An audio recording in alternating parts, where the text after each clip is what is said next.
Hello, I'm Kelly McFarland, and this is Headlines in History from the Institute for the Study of Diplomacy, where we digest the most important updates from the world of diplomacy and foreign policy and take a short dive into one of the most pressing issues of the day. Today, we'll be talking with Middle East expert Mona Yacoubian about President Trump's recent tour of the region. But before we get into that, let's take a look at some of the biggest foreign policy trends that have been going on in the past few weeks. My friends, I want to talk to you today very simply about government. I also believe that events in Iraq have reminded America of the need to use diplomacy. This is not a time to undercut our diplomats.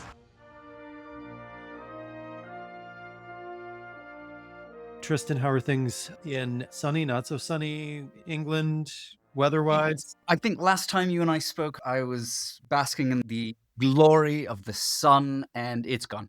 I barely remember it. It is not just cold, not just gray, but raining today. Oh, it's the perfect mixture, yes. Yeah, definitely springtime in Britain. Yeah, lovely. Well, we're getting teased here in the DC metro area. We haven't actually had a real spring yet. So it's just going to go from, 50s, 60s right to like 95 and humid. Not looking too forward to that. Although I will say it was nice to have a Memorial Day weekend that wasn't already 95 degrees and humid. But yeah, all right. What's on the docket today? What are we going to talk about? Well, we have, once again this week, a very Trump-heavy day. First, we're going to talk about the American president's extraordinary meeting with the president of South Africa, Ramaphosa. Then we'll get into an update on Ukraine. And then finally, we'll turn to the UK's recent deal with the European Union.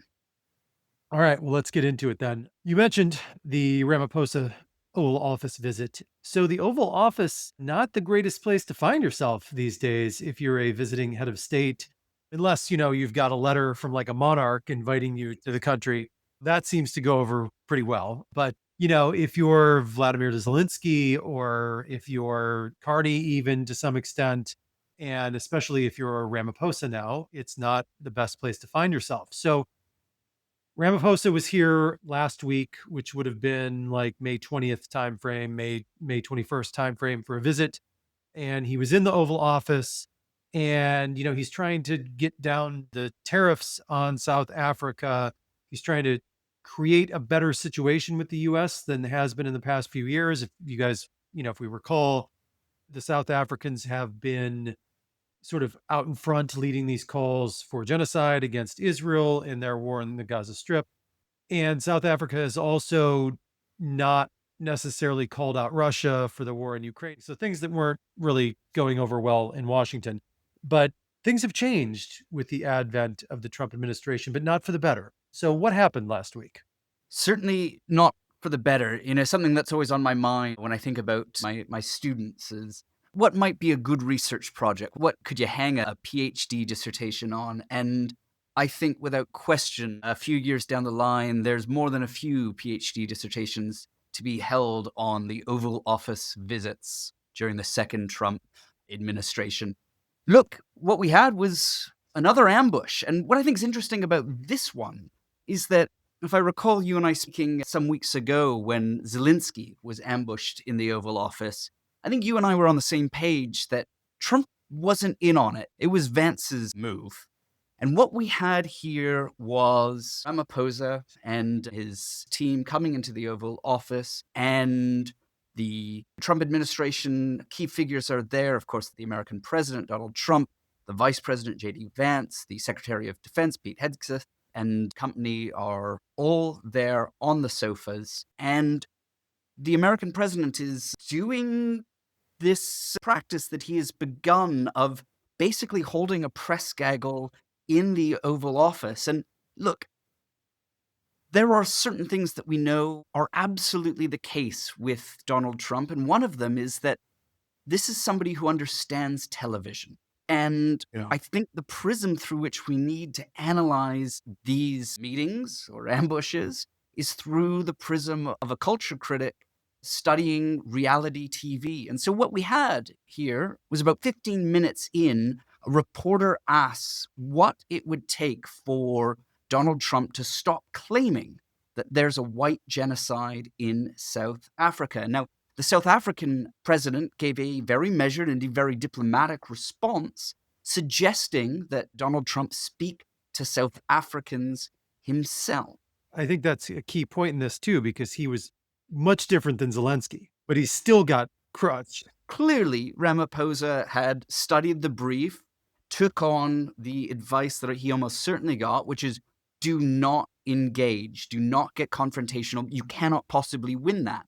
And we saw him do that, much like we saw Carney do a couple weeks ago, not taking the bait, not engaging. But even still, exactly as you say, he got hit. And so what Trump did in this, again, it's a made for TV moment. Trump, as the former game show host that he is, asked an aide to dim the lights and roll tape. And in a TV brought into the Oval Office for this very purpose, there airs a sort of compilation of footage purportedly from South Africa, apparently proving this narrative of a white genocide in the country against its white Afrikaner farmers. And I think it's important to certainly fact check some of what Exactly. Trump showed in this video. And once again, we find ourselves having to fact check the American president. But the video featured heavily a person named Julius Malema, who was expelled from Ramaphosa's party, the African National Congress, the ANC, over a decade ago for his extremism. Now, this man leads a radical party now, but is certainly not in government, and Ramaphosa and the ANC has long since rejected him and his rhetoric. And then also in this, frankly, egregiously misleading piece of the video was this so-called road of crosses. And Yeah. it depicts this long rural highway with white crosses lining it. And indeed, it looks like a very large graveyard. But the BBC tracked down the road and found the people behind these gravestones and found that the reality is quite different than what the American president purported to show. And actually, the man behind this memorial built it for two people, his aunt and his uncle, who were murdered in their home in 2020 by two men who were later convicted of robbery and murder. So this video showed a memorial for two people, not thousands of people, as the American president claimed.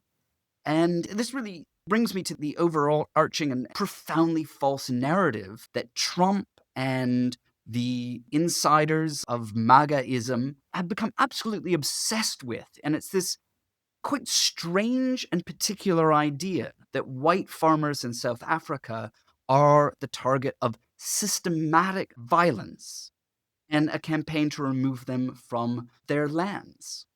And this is just simply not the case. And this brings to the fore so many themes that we keep seeing time and time again with the Trump presidency. I mean, certainly the idea of race and a violent division between racialized peoples, this use of the Oval Office as sort of reality TV theater, and thinking also about who was in the room at the time. Once again, Elon Musk is there. And it's Right. important to remember Elon Musk is South African, a prime principal backer of Donald Trump, much like Peter Thiel as well.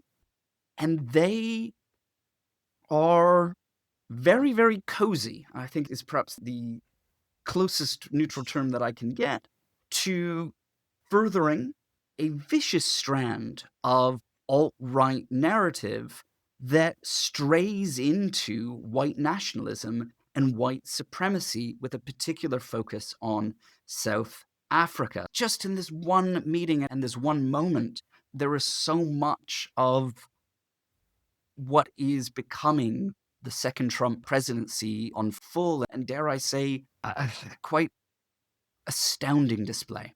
Yeah, and we'll have to wait and see how this actually affects U.S.-South African relations, because as you hinted at, it's almost aimed, this TV moment, the soundbite video clip moment, it seems to be aimed more at a domestic audience, at those people close to him in the administration, Elon Musk and his ilk. But, we'll have to see what it means long-term for relations with South Africa. I mean, I just saw this morning that they're looking to ink an LNG deal with the United States to get liquefied natural gas from the United States as sort of a carrot to the US in some regards. So, we'll see. I don't necessarily think there's a method behind this madness as far as like a negotiating strategy at all. But, I do think for some of the folks that are pushing against this, like an Elon Musk, I think there maybe is because he's looking at certain things that would benefit his businesses and starting businesses in South Africa.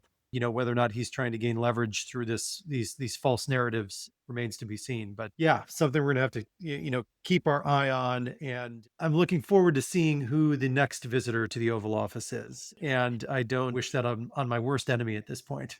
Absolutely not. Another way to look at this is, and public opinion polling will confirm whether or not that this is the case in South Africa, but we might actually see domestic support for Ramaphosa increase, much as we did for Carney, much as we did for Zelensky in the wake of the meeting. And actually, this can serve as a bit of a boost. I still don't think it's worth stepping into that room, but there is something to be gained domestically in this game. And these moments of international diplomatic exchange end up being fundamentally about domestic politics. And so Right. diplomacy becomes second order, or, bilateral relations become wholly secondary to just playing out domestic political narratives. And obviously, I think that this is profoundly problematic. And again, just thinking of South Africa, South Africa is the chair of the G20 this year. And something that I don't think has been picked up that much from this meeting, for obvious reasons, is when President Trump was asked, will you be attending the G20 this year? Indeed, Yeah. every American president has every year. And he refused to give an answer. Yeah. And well, I think it was a week or two ago before the visit, I read that senior officials in the administration had ordered folks in like the State Department and other agencies to stop working on G20 prep work.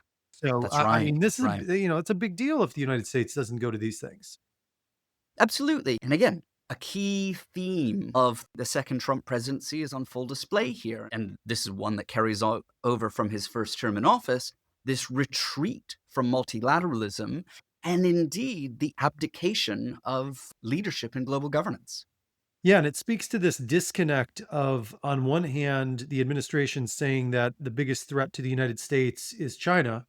But on the other hand, we're leaving and not taking part in all of these multilateral venues where that is enabling China to then gain control of these things. And what gave America a lot of its strength and power over the last 80 years is the fact that we were leading in these bodies. And now we're ceding control of a lot of these to the country that we call our biggest strategic rival. So there's a bit of a disconnect there. Moving on, let's turn to the war in Ukraine. Russia launched several of its largest ever, in fact, strikes on Ukraine this past weekend. Vladimir Putin hit Ukraine with over 350 drones and missiles, killing at least 13 people across several major cities in Ukraine. And this is the latest in over 3 months of increasing strikes on civilian targets by Russia in Ukraine. The average monthly number of such attacks is double what it was a year ago. And of course, we have Trump's so-called negotiation style at play here. And there's some movement in Europe as well. The new German Chancellor, Friedrich Merz, has given Ukraine greater permission to strike targets inside Russia using German missiles. And so we're seeing things changing, but not for the better. Certainly no time soon. So what, Kelly, if anything, explains Putin's increase in strikes on Ukrainian civilians? And what does this tell us, if anything, about Trump's efforts to move towards a ceasefire? Well, I mean, first thing, it obviously isn't good for a ceasefire. And I think it demonstrates the fact that Putin in no way is willing to end this war yet with what he has. He wants more. He wants to be from a seriously strong position when they do have talks at some point, if they do.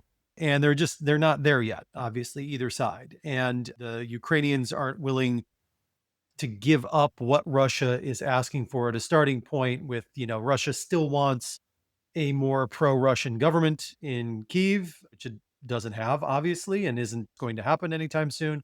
Even if they do hold elections in Ukraine, it's highly doubtful that a pro-Russian candidate is going to win, right? Zelensky may not win again, but it's not going to, the presidency is not going to go to somebody that's going to align them with Russia or be a puppet of Russia. And, he also wants to continue drawing them away from the West and in trying to ensure that a future government in Ukraine definitely forsakes any future with NATO, but also doesn't have very strong bilateral defense ties and things with countries in Europe or the EU. So, Zelensky and the Ukrainians aren't anywhere close to that. And Putin's not anywhere close to backing down from those yet. So, we're not really at a point where it's, the international negotiation scholars call the, the ripeness. It's not, the time isn't ripe yet for this. And unfortunately, people continue to die. But what has kind of gone under the radar a little bit is that yes, Putin had a large bombardment of cities and civilian centers this weekend, but he's been doing this for 3 years. Just because Donald Trump's now noticing, or at least verbally acknowledging publicly that this is the case, doesn't mean that things have necessarily changed.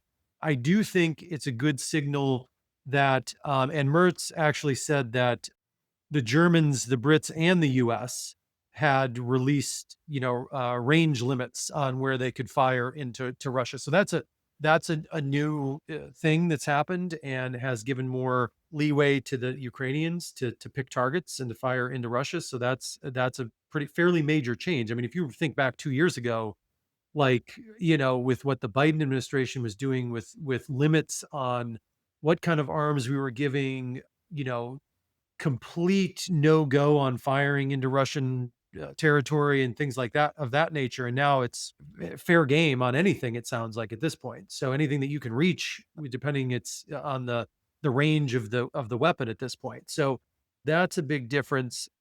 And Trump in his comments this weekend, he made some comments to reporters, but also on social media. He was saying that Putin had gone absolutely crazy. I've always said that he wants all of Ukraine, not just a piece of it, and maybe that's proving to be right. But if he does, it will lead to the downfall of Russia. So these are pretty strong comments, especially from Donald Trump, right? These are like newer comments, things we haven't seen before. Now, on the flip side, he also then put some blame for the war on Zelensky again, which is, complete rubbish. We'll see if this means anything in the longer term, right? Like, is Trump going to wash his hands of trying to end the Ukraine war and blame it on Putin and say, I tried, but this guy's nuts and there was nothing I can do? But I think more importantly, if he does do that, what does that mean for Ukraine? Does that mean that he's also washing his hands of any activity involved in the Ukraine war? Does he stop the funding of money and weapons going to Ukraine because he's just wiping his hands of everything and letting the Europeans and the Ukrainians and the Russians figure it out? That's the big dilemma, I think. Now ultimately we have to start thinking about how to end this war, but I don't think stopping funding to Ukraine is the answer for that. And, we'll have to see moving forward. And even, it sounds like even increased sanctions on Russia are on the table at this point, maybe in the coming week. Yeah, absolutely. Look, in a couple weeks' time, you and I are going to be right here again. We're going to be talking about exactly this again, almost certainly. But what has the significance of this weekend, exactly as you say, isn't so much that Russia has continued to attack Ukraine, but it is that the American president has decided at last, finally, And I would add, for the moment, at least. for the Yeah. moment. Yeah, I mean, look, it's Tuesday. Who knows what the line is on Wednesday? But to criticize, which is too charitable of a word, but launch ad hominems at the Russian president. And maybe that is a substantive change in position or policy. But this is one of the frustrations of trying to read American foreign policy in the era of Trump is there is so often a disconnect between what is said and then what policy is. And even if there is connection, it can change so quickly. So we'll just see. Yeah, exactly. So moving on to what I think, at least you and I would call some good news. So trade and the idea of trade and trade deals have been in the news a lot lately, mostly in negative terms because of the Trump administration threatening tariffs, putting on tariffs, taking off tariffs, putting on tariffs, taking off tariffs. Who knows what's going on any given day on threatening tariffs and then saying we're going to negotiate trade deals and things like that. But there was actually, over the past couple weeks, some good news on trade deals getting done. And that was between the United Kingdom and the EU. Our listeners probably know well the history of Brexit over the past decade and negotiations over Brexit, which, to put it mildly, didn't go so well and took a long time. So this is sort of moving things in the opposite direction. Now, not, you know, we're not back to like the UK's in the EU again, but over the course of the last decade, polling consistently now is showing that most Britons think that Brexit was a bad idea. Most want more alignment with the EU and sort of want that moving forward. And this was a step in that direction, albeit a small one. So, what was in this deal between the UK and the EU, and what do you think it means, longer term for the relationship? Well, quite a bit was in here. Let me, before I get into specifics, just say that I think we will be able to look back on this as being the substantive first step towards the UK's re-engagement Yeah. with the EU, whether or not it is sort of the first step towards the UK far down the line rejoining the EU is far too speculative to say, but I have confidence in saying that this is the first step towards substantive re-engagement with the EU that is not antagonistic and indeed is in the best interests of both the UK and the EU. So getting into specifics, defense was part of the deal, and this is a big deal. We've just been speaking about Ukraine. The question of how Europe defends itself is front and center in every European capital. And look, it is not in any European country's interest to try to rearm in the face of Russian aggression. And this is particularly the case for Germany without the UK, because the UK is a key member of the NATO alliance. It is Europe's most advanced military, and it's one of the largest and has a presently close relationship with the United States. So the defense agreement, and again, I look at this as sort of a first step to something larger, something bigger, is a positive move. And I think this is a dimension of the UK EU relationship that we really need to keep our eye on. Food standards also featured in the agreement, and this is a big deal domestically here in the UK. Helps British agricultural products, helps British farmers export without or with reduced restrictions. What we had, or what we have post Brexit, is a lack of alignment on food standards. And so it doesn't really matter how good a British product is, it necessarily faces very long queues and is subject to inspection at EU ports. And you can imagine how frustrating it is for exporters, for farmers, sending particularly perishable goods over the channel. And this is a very positive thing. Now, while I certainly read this as positive, there is political risk here for the government, for Prime Minister Starmer, because this is fodder for the Brexiteers, those particularly in the Conservative Party, and especially those in the new Reform Party led by arch-Brexiteer Nigel Farage, to take shots at Yeah. the Labour government and say, look, you're bringing us back in, you're defying the will of the referendum. And so he's taking a bit of a chance here. I think it's a calculation that will pay off, but he's opening himself up to taking some flack from the right. Yeah, and I think, he has the confidence, I think, that it will pay off ultimately, and he will be able to deflect those criticisms because of the polling that is coming out these days. And, this beautiful, wonderful post Brexit world of UK independence from the EU hasn't materialized nor will it materialize. It was never going to materialize, and I think people are realizing that. So we will watch that moving forward as well. But that's some good news. So It is, and any grain of good news right now in international politics, I will take. yes, yes, same here. So that ends our news roundup. Now let's move to our conversation on President Trump's recent visit to the Middle East. I'm joined today by Mona Yacoubian. Mona is the Senior Advisor and Director of the Middle East Program at the Center for Strategic and International Studies. She was previously the Vice President of the Middle East and North Africa Center at USIP. Prior to joining USIP, Mona was Deputy Assistant Administrator in the Middle East Bureau at USAID from 2014 to 2017, where she had responsibility for Iraq, Syria, Jordan, and Lebanon. Mona also previously served as a North Africa analyst in the State Department's Bureau of Intelligence and Research. Let's listen into the conversation.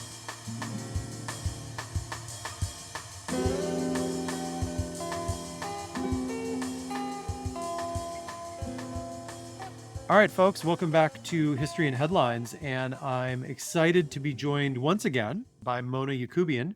If you remember, she was on before to talk about Syria, and she's back today to give us her take on Trump's visit to the Middle East. Mona, welcome back and good to have you. Thank you so much, Kelly. Always great to be with you. So let's just dive into it. So the week before last, President Trump took his first trip overseas to the Middle East, and he visited Saudi Arabia, the United Arab Emirates, and Qatar. What were his goals in this trip? And what do you think he wanted to achieve in visiting these countries? And interestingly, this was his first trip last time around as well, was to this region. Yeah, which is interesting, actually, that both times President Trump chose to make his first foreign foray be one into the Middle East, and very specifically, at least initially, into Saudi Arabia. I think this trip has a lot of importance as his first foreign trip in terms of laying down the template for his foreign policy and kind of how a second Trump administration is going to pursue goals around the world. I think it's notable that the previewing of the trip was a lot about deals to happen. And I think that wasn't by accident. I think that's very much the approach of this administration is transactional diplomacy. Yeah. That is all about what's in it for American companies, what's in it for the United States.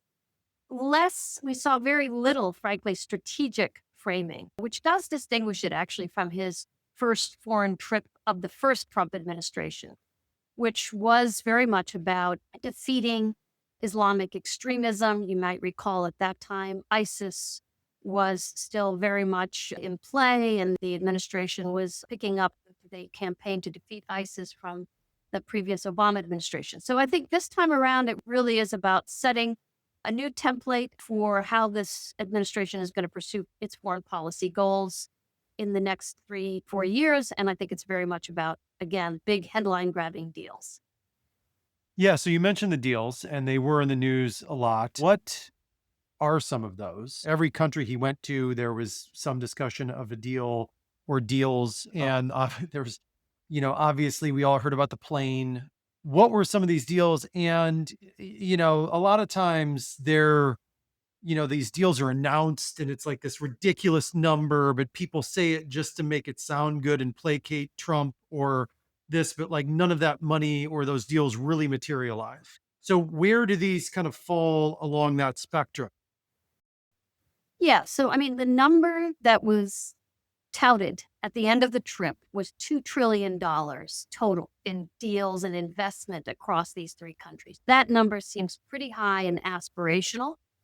But if we dig down a bit, I think we can see deals that are actually trackable and likely to have concrete deliverables at the end of them.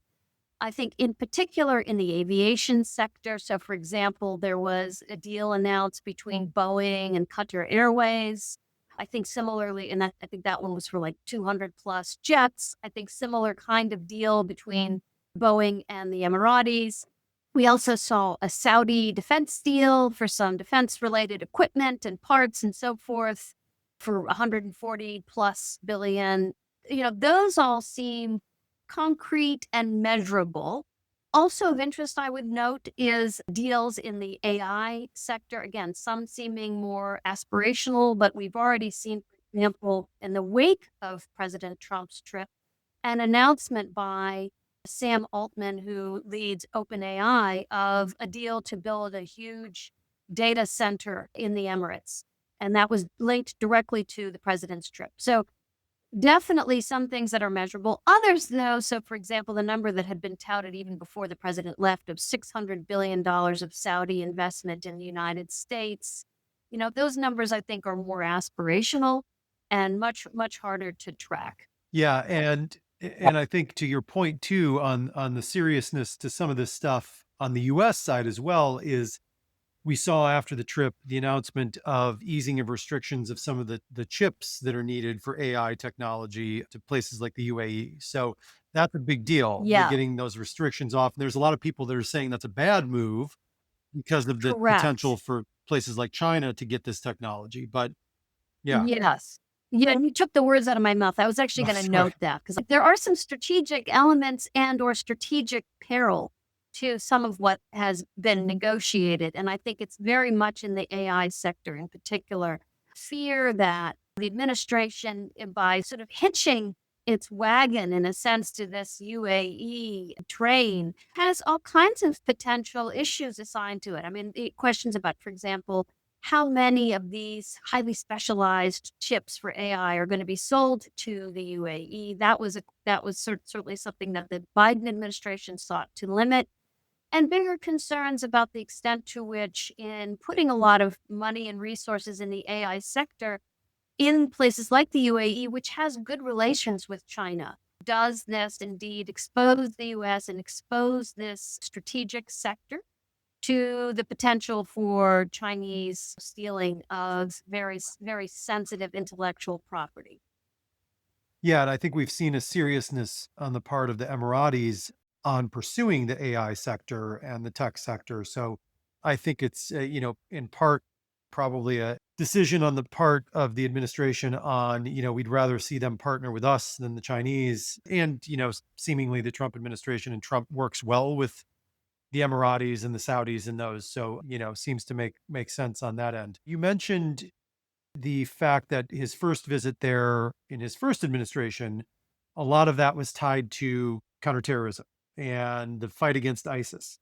So, in a complete 180 from that visit 8 years ago, we saw President Trump not only lift sanctions, American sanctions, on the governing party in Syria and President Ahmed al Shara, he even met with the Syrian president face to face when he was in Saudi Arabia. So this sent shockwaves, something that had been talked about, right? And we've talked about it on the podcast before with you about the need to lift sanctions on Syria if Syria has any chance of actually rebuilding. What is your take on this? What does this mean from how Trump is looking at the region? And also, what does this mean for Syria? I think a very important tone for how the administration seems to be wanting to look at Syria, which is really that it's been noted that for Syria to stabilize and for Syria to really put itself or be put on a more stable trajectory, the Yeah. sanctions, and Syria, by the way, is probably one of the most sanctioned countries in the world, are a significant obstacle to Syria being able to get the kinds of funding it needs for reconstruction and, quite frankly, just to deal with the significant humanitarian challenges that the country still faces. So the decision or the announcement by President Trump that the United States was lifting sanctions on Syria was enormous in that way. This was a priority of President Shara. It was also, of course, a priority of Turkey and Saudi Arabia. And it was interesting to note that in the course of announcing this decision to lift sanctions, the president noted, I think in particular, that this was something wanted by Saudi Arabia. And so you can see where there's also some connections there between deepening ties between the U.S. and the Gulf. And so I think that's where I think is of significance, is that it really could dramatically shift the fortunes of Syria. But I would also note there are some very significant challenges that remain and that will need to be addressed. I will say this, I think it is important to note The decision or the announcement by the US to lift sanctions then paved the way for the EU to also lift sanctions. So you see kind of this momentum Right. being where the international community is moving to lift these sanctions. Then that, of course, paves the way for Gulf countries in particular, who hold the lion's share of resources, to flow resources into Syria in order to help stabilize the country and begin to rebuild it. Yeah, this doesn't cure all of the political issues in Syria, but it definitely makes things a lot easier when you can start to see a path forward for the different groups. So we'll have to see where that goes, but big news indeed. The other, I think, significant aspect of the trip was the fact that he went there during a point in time where there's a lot going on in the US Israeli relationship. There's a lot going on in negotiations between Israel and Hamas, or potential negotiations over hostages. There's questions around how Israel's going to move forward prosecuting the war, but Trump did not stop in Israel, did not meet with Bibi Netanyahu. And that, to many, was seen as a significant snub of Netanyahu and the Israelis. What is your take on that? Well, I think it's hard not to come to some sort of conclusion about potentially bilateral tensions between the US and Israel, maybe specifically between President Trump and Prime Minister Netanyahu, given exactly as you note, Kelly, the absence of Israel on the president's itinerary, which of course was not the case during his first administration when he visited the region. He certainly did include Israel on his trip. And so, I mean, I think this speaks to bigger issues about what is going on in terms of the direction President Trump seems to want to be going in with respect to the Middle East and where Israel sees its interests lie. And I think this in particular probably circles around Iran and concerns and fears by Israel that the US will settle for something less than I think what Prime Minister Netanyahu has laid down as a clear red line on his part, which is zero enrichment, Right. part of the Iranians. And yet you see with President Trump, I think more broadly, a reticence to enmesh the US in further military conflict in the region. Not only we're seeing it in terms of potential momentum for a deal with Iran, but we saw it even at the outset of his trip before he left, the announcement of a ceasefire between the United States and the Houthis in Yemen, pointedly not including Israel in that ceasefire arrangement. We're also seeing the U.S. strike it out on its own with respect to ensuring that the last remaining American hostage in Gaza was released. This was through the U.S. direct negotiations with Hamas. And of course, Syria is another area where the Israelis have really been very concerned about Ahmed al-Shara as the new president or interim president of Syria, given his own past as the leader of a group that was formerly an affiliate of al-Qaeda.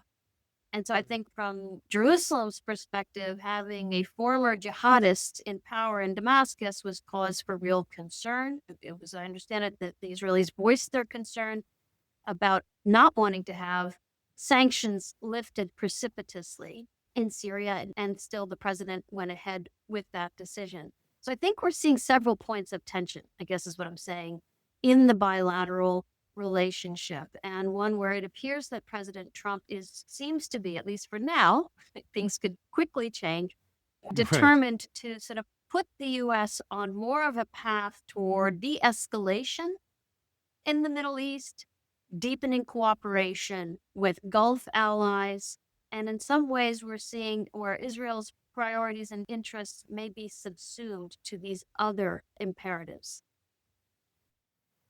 Yeah, well, definitely a number of touch points to continue watching as things progress. But Mona, always great to get your perspective on things. And thank you so much for joining us. Thank you so much for having me, Kelly. It's been a real pleasure. Thanks again to Mona for her time and thoughts. And thank you for listening to this episode of Headlines in History. This show is produced by Freddie Mallinson and Theo Malhotra. Thank you to the Carnegie Corporation of New York for their support for this podcast. Be sure to check out any episodes you may have missed via our website. Please rate, review, and follow this podcast wherever you listen, and tell your friends and colleagues to come find us on Apple Podcasts, Spotify, or anywhere else they listen.